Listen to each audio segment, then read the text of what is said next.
مرد و زن مسلمان مد نظر داشته باشند و به خصوص نسل جوان و نوجوان این مد نظرشان باشد، این است که به بزرگان و ریش سفیدان انسان باید احترام بگذارد. این خصلتی است که در گذشته در بین مردم این منطقه بسیار رایج بوده، یعنی احترام ریش سفیدان، احترام بزرگان قوم، بزرگان فامیل. امروزه هم اگر می‌خواهیم که به اون اهداف عالیه و مقصود نهایی خودمان برسیم در زمینه‌های مختلف، باید بزرگان خود را برای خود داشته باشیم. یعنی به گونه ای باید ادب و احترام بزرگان را رعایت کنیم که رحم و شفقت اونها را متوجه خود گردانیم و در جاهای مختلف مدافع من و شما باشند، در زمینه‌های مختلف سیاسی و اجتماعی و کاری و امثالهم.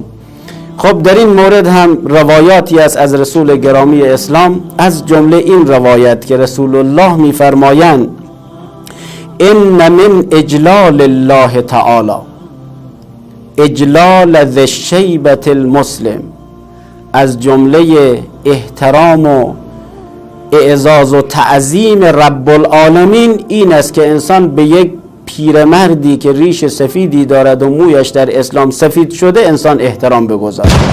یعنی احترام گذاشتن به یک پیرمرد، یک بزرگ، دقیقاً تعظیم و احترام به الله ذوالجلال و الاکرام است طبق این روایت.